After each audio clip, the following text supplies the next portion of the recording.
The views and opinions on the Craig L. Hayes Show do not necessarily reflect those of Westgate Resorts, ownership, or management. And now, on with the show. Extra, extra, read all about it. Get your copies while they last. Stop the presses. And now for something completely different.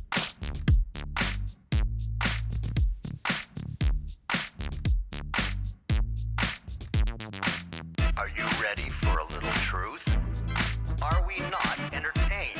Wisdom is the proper use of knowledge and experience. There are no safe spaces here. The truth shall make you free. It's showtime! So you want the truth, but can you handle the truth? Well, here's another fine mess you've gotten us into. Now that's entertainment. Enlighten me a little. What you say is quite logical. And what did we learn? Prepare yourself for a little sensory overload. I came here for the truth.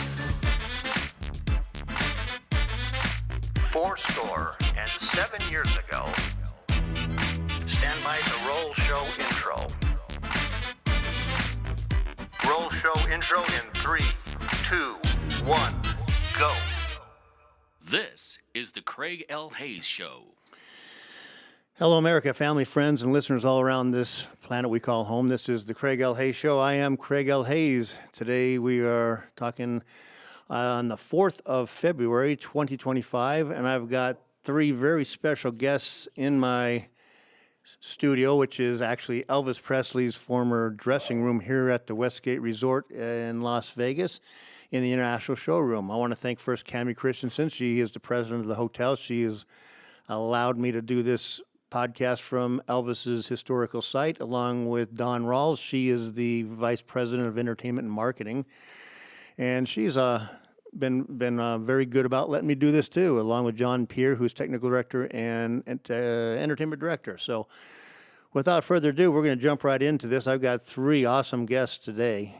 Never done 3 people at the same time like this. This is going to be pretty interesting. 2 of them are going to have to share a mic because I only have 3 mics. Mine and 2 others. 2 of these guests I've known for now 44 years. When I first came in as an apprentice into Local 720 when we were building Hollywood Jubilee, I went to work for the guy that was in charge of me and slapped me around into shape and made sure I did a good job. His name is Al Bash, and his brother is Pat Bash, who was there working with us for that year and a half, 2 years, whatever we did building that show. And then we have young Pat Bash, is Al's son. And been worked with him a little bit here and there, but my brother did more with him, my brother Scott. So we got quite the history right here of people coming in and out of this local. So, guys, welcome to the show. Hey, thanks for having us. We're excited to be here on your show and talk about the Las Vegas and stagehands and unions and all that good stuff, right? That's it. Yeah.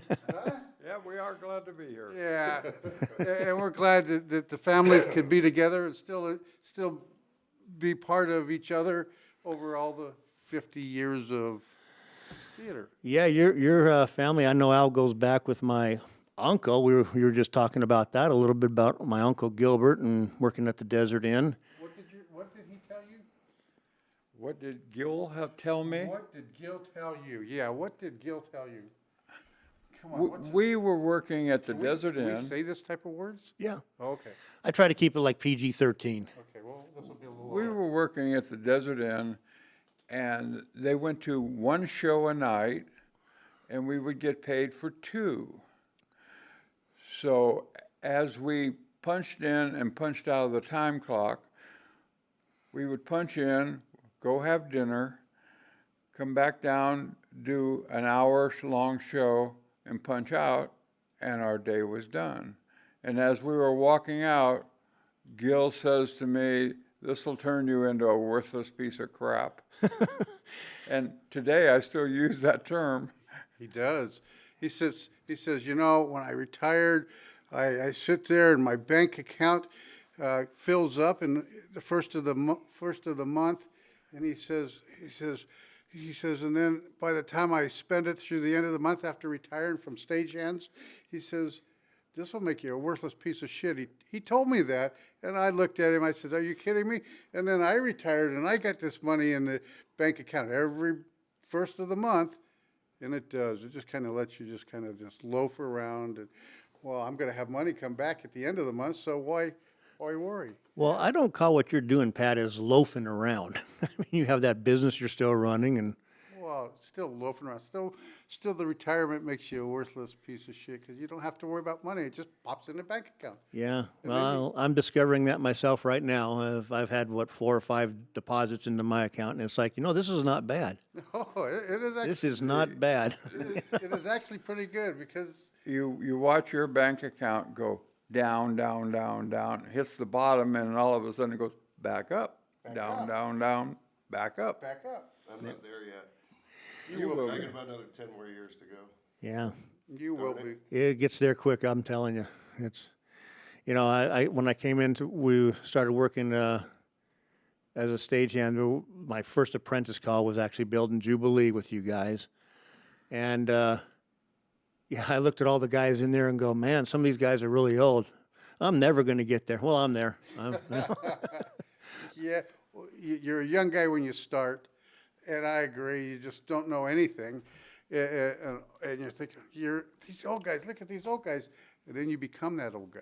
Yeah. Is a lot of the people though in our industry don't stay that long. There's a group that does.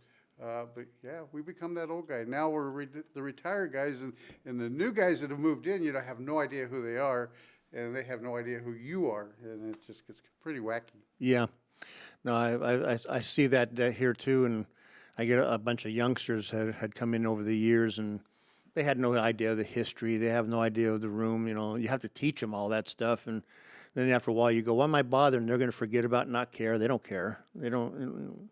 Oh yeah, I think I've heard of Elvis Presley. That type of thing. You go, all right, whatever. I had a guy who was doing a call, just bouncing, setting up, and looked at this young kid and said, well, here, why don't you try this and this and this? And the kid looks up at me and he goes, who the hell are you to tell me what to do? And I looked and said, I ain't nobody. 2 days later, he walked into the Jubilee Theater where I was the head carpenter, looked up at me, and his face just fell, and you could kind of see him go, oh, shoot. Yeah. Yeah. I think I just stepped on it right there. Yeah, he learned a little lesson right there. Yeah. Well, yeah, over the years. So, Al, I'll start with you just a little bit, just talk to you. How long did you work at the Desert Inn? You worked at the Desert Inn with Gilbert, obviously. How long were you there at the Desert Inn? Because I always thought the Desert Inn was one of the best stages, one of the, I loved that room. It was the best stage when I was there. No, We all think the same. I do too. I can't give you a number of years, but I would come and go probably 15 years. Okay. At least, and I would go off and do other projects for Siegfried and Roy or somewhere, and then I'd come back. But basically, I started the big shows at the DI when they had Pizzazz and Hello America, and that was where I really got a hold. I was a flyman there, and then a head carpenter there. I started at the DI when I first started in this trade. What year? In probably 1963 63. with Jimmy Durante. How old are you? I worked with Jimmy Durante. Jimmy Durante. Oh, you told me stories about Jimmy Durante. And the first job I had was pushing a piano out on stage for Jimmy Durante, and he would grab me by my hair and go, oh, I used to have hair like that. Now you got Jimmy Durante here. That was my first, and it always makes me feel old when I say I worked with Jimmy Durante. That makes me feel pretty ancient, because most people do not know who Jimmy Durante is. No, they don't. Who else have you worked for? Yeah. What was some of the other guys you've worked with over the years? You mean stars? Yeah, some of the stars. Oh, That you liked. that would be a difficult one. That you liked, that you remember. I work with a great number, like all of us here. Who do I like? I can't answer that one. Well, you have Jimmy Durante. Well, the Desert Inn, first of all, did production shows. Then after the production shows, they went to stars, and there was a new star in every 2 weeks. And some were really good, from Sammy Davis on down the line. Lola Falana. Lola Falana, Did Lola Falana work there? yeah, Did she? yeah. There was many stars. Some were really very nice stagehands and technical people. Others Not so much. didn't like them. That hasn't changed at all. Yeah, that's Yeah. They didn't. But in general, I would say that most were very respectful of the work we did. But a long time. And then I worked also at the Dunes with Casino de Paris and Was that with Randy Cardinal? Randy Cardinal. Who else was there? You remember? Pat Huffman was there, was he? No. Yeah, no, he was there. Danny Statlander was the man. Danny Statlander. Oh, that goes way back. yeah. He lives up or I live up in Utah. Just Does he live up there? yeah. I live in Enterprise, which is out in the middle of nowhere, basically, and he lives even farther out nowhere. So in a About place called Hurricane? Burl. He lives in a place. You called ever been to Burl. Hurricane? Oh yeah. I have kids live over there. So I know that answer. yes, if you live up there, it's Hurricane. Hurricane. So, you worked at the Dunes. Well, I started in this trade at the Tropicana Hotel on Life Begin. Excuse me. I started on this trade at the Tropicana at Folies Bergère. I worked 2 nights a week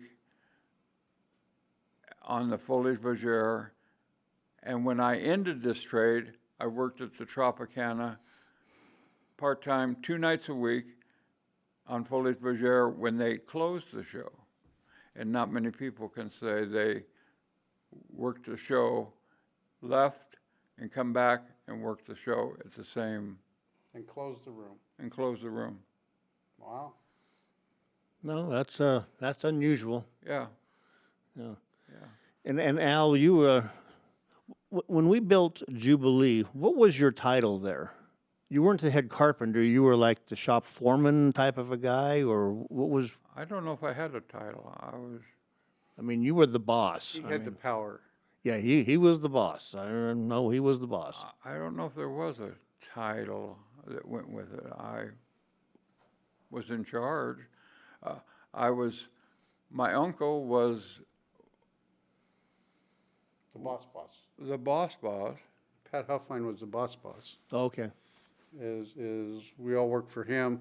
Al was right underneath him, but he was. I would say that you were more of the construction labor supervisor, designer, and creator. And I think you did it because of the common sense that you have and the abilities you had to build and see problems and solve problems before they even happen. Probably very accurate. Yeah. And then Louis Bradfield. Louis Bradfield, which did all lighting and Everything. all electric, Yeah. and he was, Louis Bradfield was, what would you say Louis Bradfield was?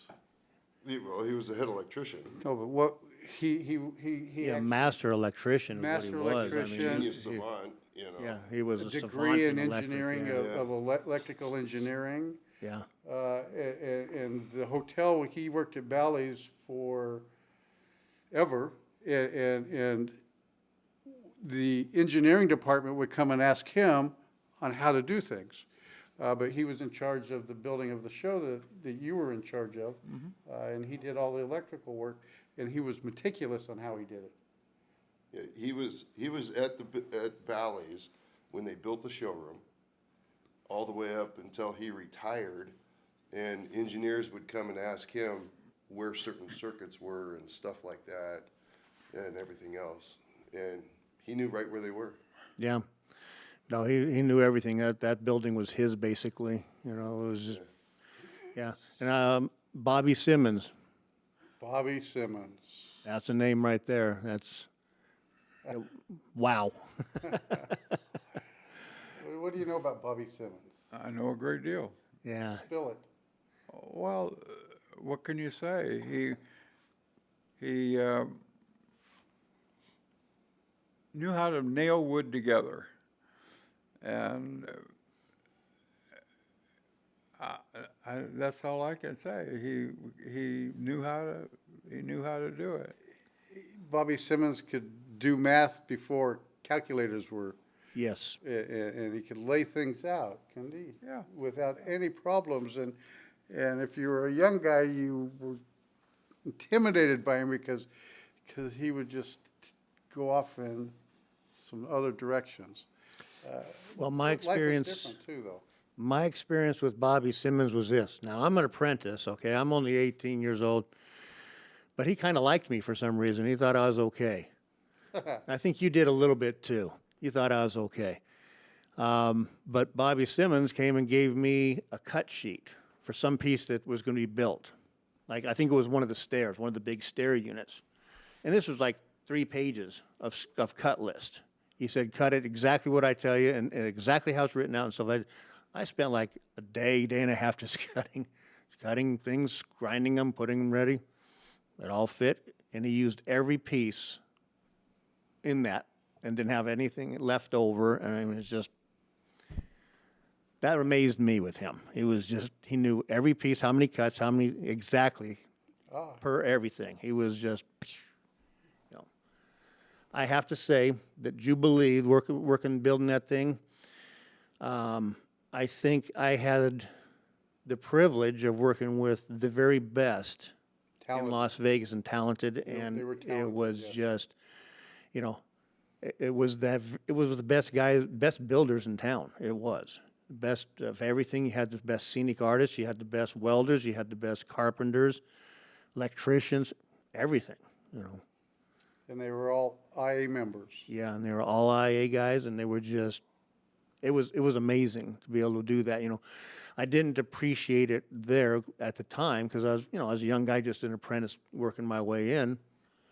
But when I look back a few years later, I was like, wow, that was some serious, serious learning there. You also got to give credit to the hotel for being able to do it because hotels don't do that no more. No.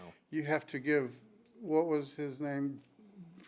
Bill DeAngelis. Bill DeAngelis. You have to give him credit for being able to put it all together and deal with everything and deal with the hotel and all the bureaucracy.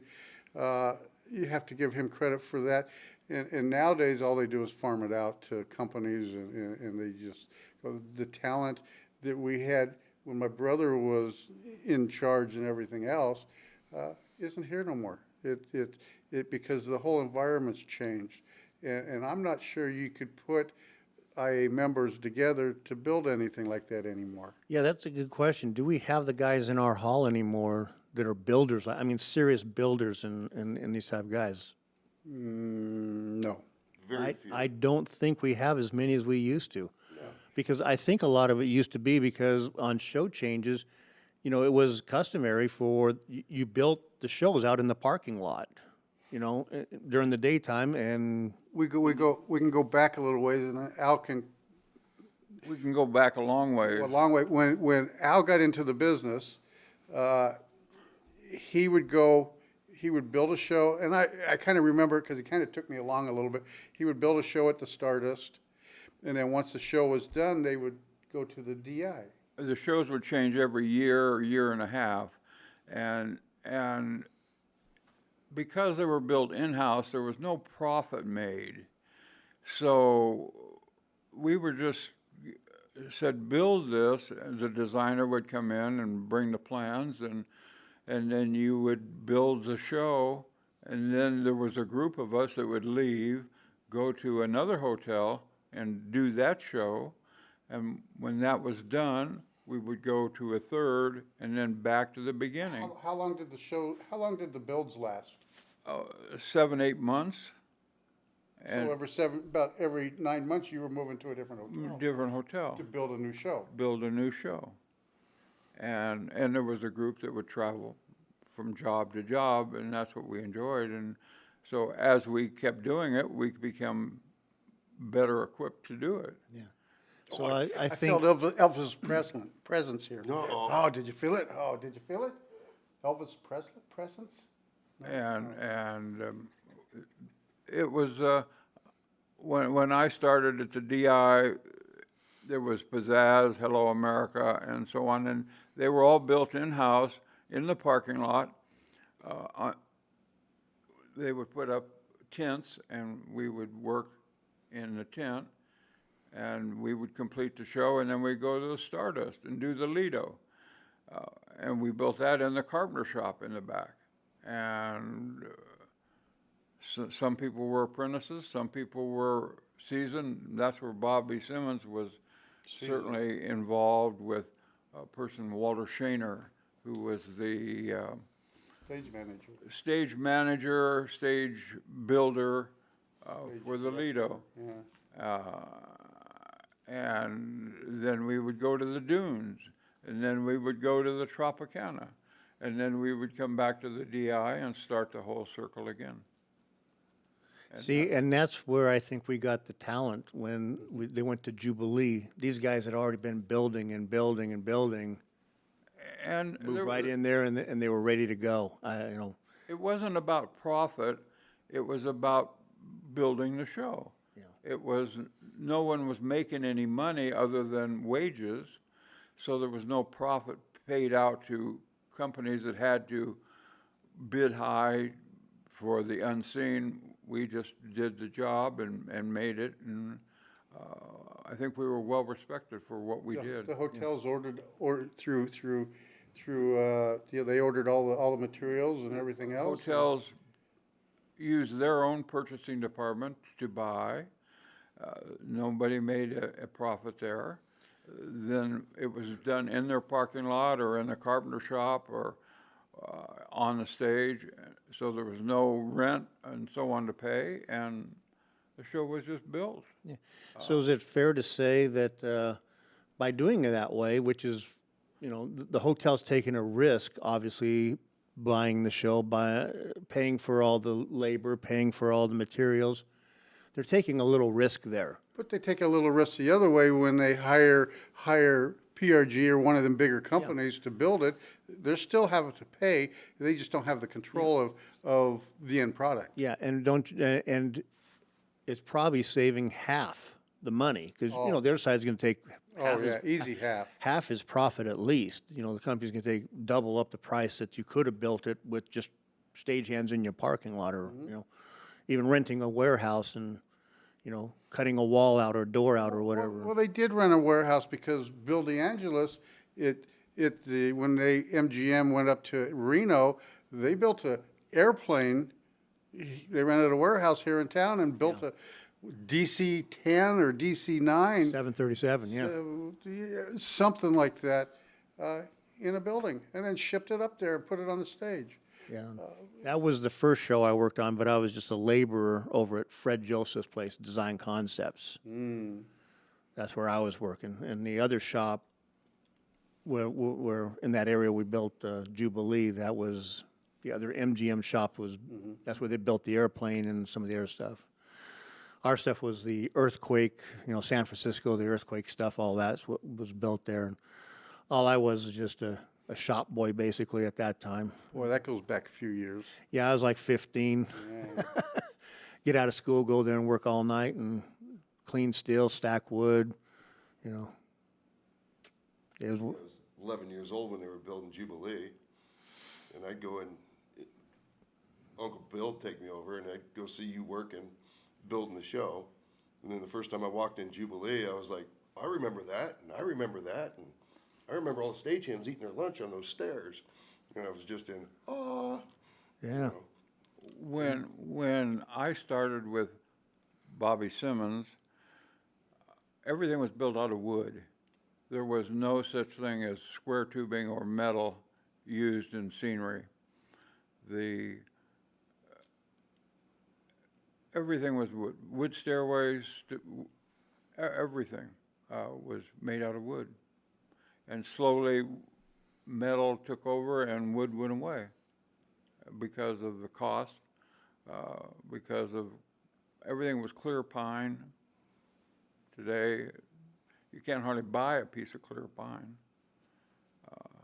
And it just has changed over the years, plus the people that have worked on it. Isn't that why you got so involved, is because of the steel and, Yeah, that's, and that's why they called you, is because you could put the two pieces because together? I could weld and so on. And that's where I sort of stepped into this situation. Didn't they, Uncle Elliot or something, bring in the self-tapping drywall screws? Yes, we stole from construction trades things, self-tapping drywall screws, which stagehands didn't know what a self-tapping drywall screw was. But now we're using metal, and so to apply wood to the metal, you needed something that was just like you apply sheetrock to a house. And it was brought to my attention, then I took it to work, and then it became a standard in the industry. So you're a game changer. I am. Oh, He's the guy that did it. He's the guy. He's the game changer. This is all your fault. It is. Many little things. Man, my brother, we went to Las Vegas High School, and that's where he went. And for some reason or another, he got into the theater department at Vegas High when he was a sophomore, junior, senior, and he built some stuff in the Las Vegas theater that when I went there was still there, and I think if it might still be there, some flat racks to hold flats into place and everything else, and the instructor was the drama teacher, stagehand teacher, and actually took him to the union when he was still in high school, and told the union, "You should get this guy in." How does that work? The story's a little off. I know it is.